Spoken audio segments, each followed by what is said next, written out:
El periodista español Javier Navascués me hizo una entrevista para el periódico conservador El Correo de España, donde me preguntaba sobre la actualidad de Ucrania. Fue publicada el pasado sábado, 5 de marzo de 2022. He querido convertir esa entrevista en vídeo para actualizar de alguna manera la visión que desde el materialismo político podemos ofrecer de la guerra que está ocurriendo entre Ucrania y Rusia en este momento. Así pues, este vídeo va simplemente a consistir en la lectura de las preguntas de Navascués y mis respuestas expuestas para todos ustedes.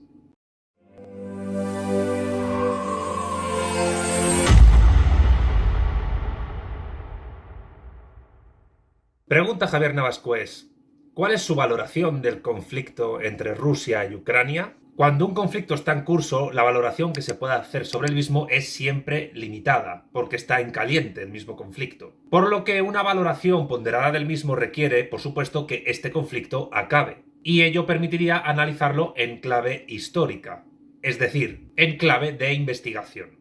Y hay que tener en cuenta que esta investigación también tiene sus limitaciones. Por tanto, en vista de lo que podemos conocer hasta ahora, y hasta ahora es el sábado día 5, este conflicto era evitable si Ucrania no hubiera pedido de manera explícita su entrada en la OTAN. Es decir, si la OTAN no se hubiese extendido hasta las mismas fronteras de Rusia. Ya con los países bálticos, Estonia, Letonia y Lituania ocurrió. Pero el golpe de estado de 2014 llamado Euromaidán contra el presidente Viktor Yanukovych del Partido de las Regiones prorruso y el apoyo que desde el nuevo gobierno de Kiev de Petro Poroshenko proeuropeísta se dio a grupos neofascistas diversos en Ucrania, grupos neofascistas además tremendamente xenófobos contra la población étnicamente rusa ucraniana, o que solo habla ruso, ha sumido al país en su parte oriental en una guerra civil de 8 años que dura hasta ahora y en la cual ha habido cerca, aunque las cifras varían, de 14.000 víctimas entre los dos bandos. Por tanto, la acción de los grupos neofascistas como Pravý Sektor,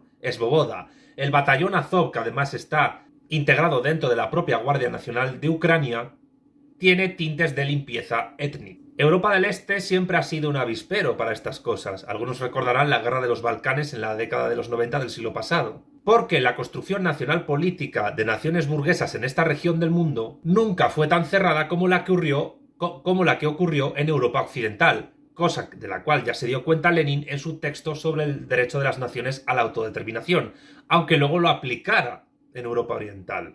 Cosa que le criticó Rosa Luxemburgo con razón, porque para Rosa Luxemburgo la autodeterminación no tenía que aplicarse en ningún sitio. Pero, y aquí viene la parte polémica de este vídeo, Putin tiene toda la razón cuando afirma que la aplicación del mal llamado derecho de autodeterminación, en realidad privilegio de secesión, a las unidades administrativas políticas que los bolcheviques generaron en la Unión de Repúblicas Socialistas Soviéticas, la antigua URSS, las llamadas repúblicas, que eran 15, aunque al principio eran 4, en 1922 al menos, sentó las bases de lo que ha ocurrido actualmente, pero estamos hablando ahora de una escala meramente histórica. Es decir, por una parte, una nula construcción nacional política burguesa, una idea de nación en Europa del Este más asociada a lo étnico que a lo político, algo muy particular y propio del mundo eslavo, y que algunos pseudocomunistas se empeñan en aplicar en Europa Occidental, no voy a decir nombres para no hacer publicidad. Lo que es cierto es que la idea de autodeterminación defendida por los bolcheviques en la Unión Soviética y los acontecimientos ocurridos después cuando cayó la URSS explicarían todo esto. Segunda pregunta de Javier Navascués: ¿considera legítimo que Rusia haya enviado sus tropas a Ucrania? Es hora de aplicar el materialismo político para hablar de legitimidad y legalidad. La legitimidad o no de la invasión rusa a Ucrania va a depender única y exclusivamente del resultado de la misma. Es decir, si Rusia gana la guerra e instaura su Pax, la Pax rusa en Ucrania, la invasión será legítima. Si pierde, si en esa invasión Rusia pierde, la invasión será ilegítima. La legitimidad, por tanto, la tendrá la Pax de la OTAN. La paz es siempre el orden del vencedor. El orden que logra imponer aquel que vence en una guerra o en un conflicto geopolítico o interno, si es una guerra civil, aunque las guerras civiles también son en gran parte conflictos geopolíticos porque hay terceros estados que apoyan de manera implícita o explícita a los bandos en una guerra civil. En 1994, Rusia, presidida entonces por Boris Yeltsin, acordó con Ucrania respetar sus fronteras y su soberanía interna, y por tanto su integridad territorial. Pero los acontecimientos que hemos descrito antes en la pregunta anterior cambiaron completamente la situación, y más 10 años después de la Revolución Naranja del año 2004 y 20 años después, en 2014, con el golpe del Euromaidán. Con lo cual, en este cómputo nos hace pensar que en el 2024 tendrá que ocurrir algo allí. Tercera pregunta de Javier Navascués. Usted afirma que se ha evitado tomar totalmente Kiev para evitar un baño de sangre.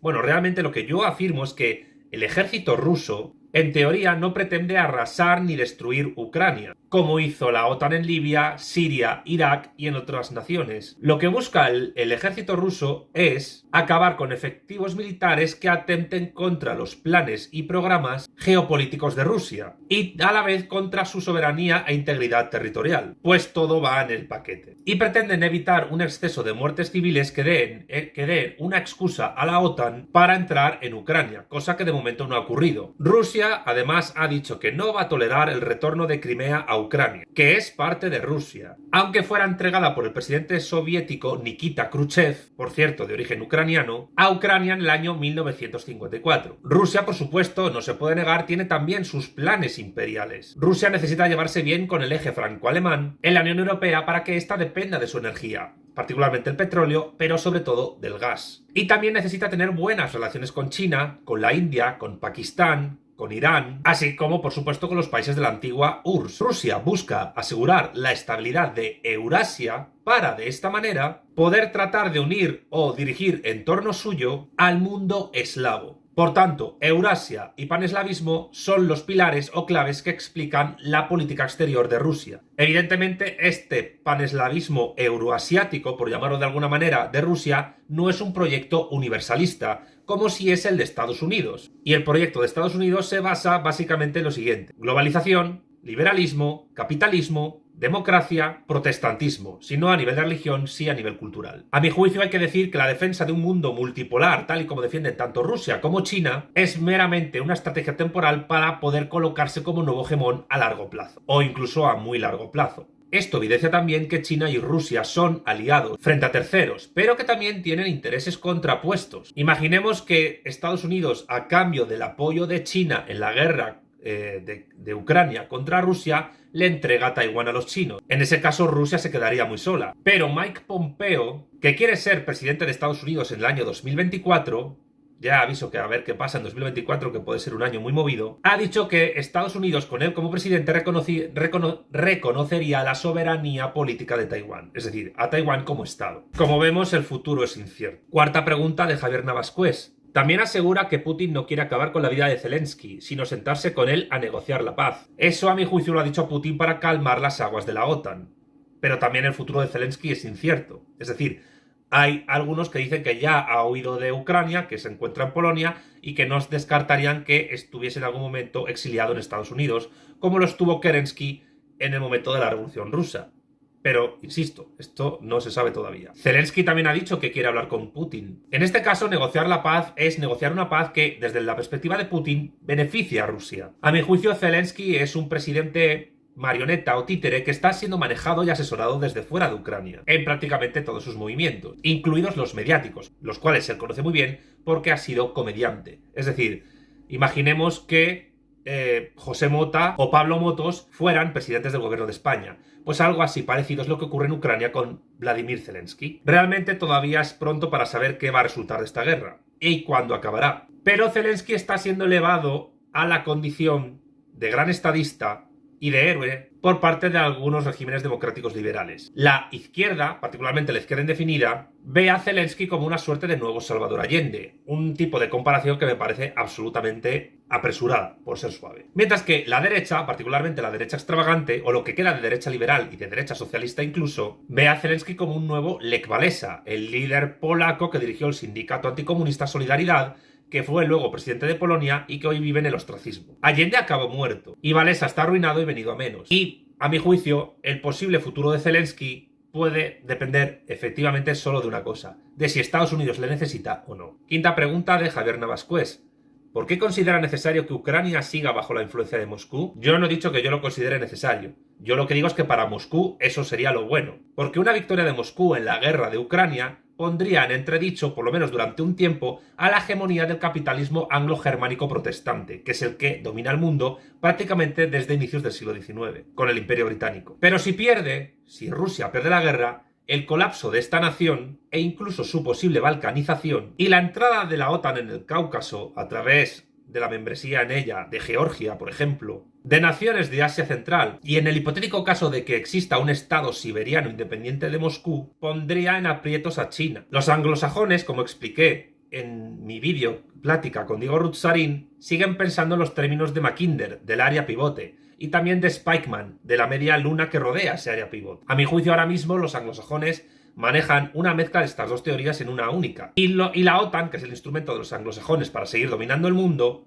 a mi juicio lo que defienden es dominar la media luna creciente para inestabilizar el área pivote y colapsarla, balcanizarla. Aparte que la guerra en Ucrania es también, por supuesto, una guerra económica, ante la cual hay que advertir que Rusia lleva décadas preparándose, prácticamente desde que Putin llegó al poder en el año 1999. La dependencia de Alemania del gas ruso, la cantidad de reservas de oro que Rusia acumula, la alternativa que Rusia ha construido contra el SWIFT, el llamado SPFS, que podría combinarse con el CIPS chino, aunque es complicado, el cierre de la bolsa de Moscú hace unos días, que Rusia tenga a China, la India y Pakistán como potencias en una situación de neutralidad benévola hacia ellos actualmente, por el momento y a favor de Rusia, indica que esta nación de momento está jugando bien sus cartas. Pero Estados Unidos también, porque las sanciones al gas ruso y al uso de Rusia del SWIFT por parte, por ejemplo, de la Unión Europea, aunque están dañando a Rusia, no son tan efectivas como de momento se cree. Y hay agujeros por donde Rusia cuela su gas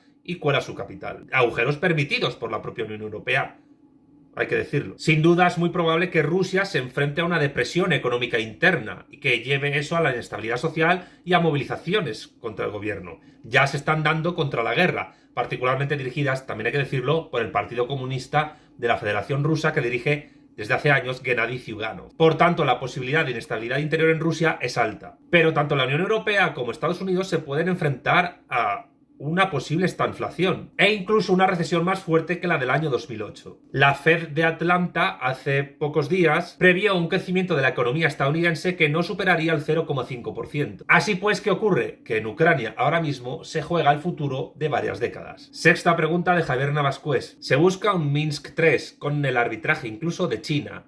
¿Cree que es posible? Mi respuesta es la siguiente. Es bastante probable, pero depende del resultado de la guerra o de los avances que se den en ella. Y también depende de las negociaciones que se estén dando tanto en suelo bielorruso entre Rusia y Ucrania. Que ya ha habido un negociador ucraniano que ha sido asesinado presuntamente por el servicio secreto ucraniano. Estamos ya en la tercera ronda de negociaciones, en la cual se negocia básicamente abrir corredores humanitarios hacia Rusia para que la población civil huya.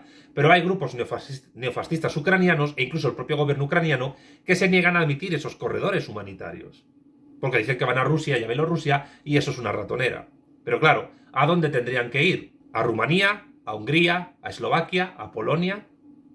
Ya están yendo un montón de refugiados por allí. No descartemos que Ucrania pueda acabar partida en dos, algo que algunos discuten, como ocurrió con Alemania y con Corea en la Guerra Fría, al inicio. Y recuerdo, estamos en una Segunda Guerra Fría, cosa que le dije a Diego Rutzarin en nuestro primer encuentro, y sobre lo que escribí hace unos años en la revista La Razón Comunista. Pero insisto, hoy por hoy no podemos hablar de certezas, solo de posibilidades. Última pregunta de Javier Navascués. ¿Cuáles son los escenarios posibles actualmente en el conflicto?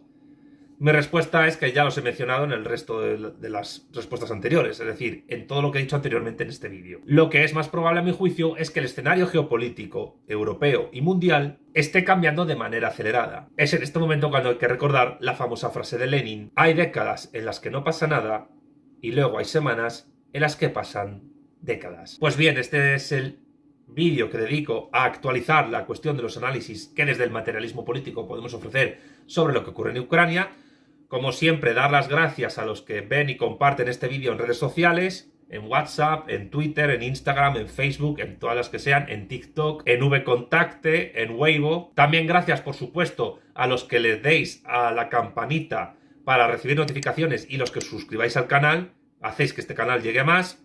Gracias también a los que estén dejando comentarios abajo en la caja. Me ayudan mucho a que mi labor siga adelante. Y por supuesto, gracias a los que me apoyan económicamente, tanto los de PayPal como los patrocinadores de Patreon, griegos, romanos e hispanos, sin los cuales este canal del materialismo político en español a nivel audiovisual no sería lo que es. Por tanto, sin más, y agradeciéndoles como siempre todo su apoyo, les mando un saludo a todos y hasta la próxima.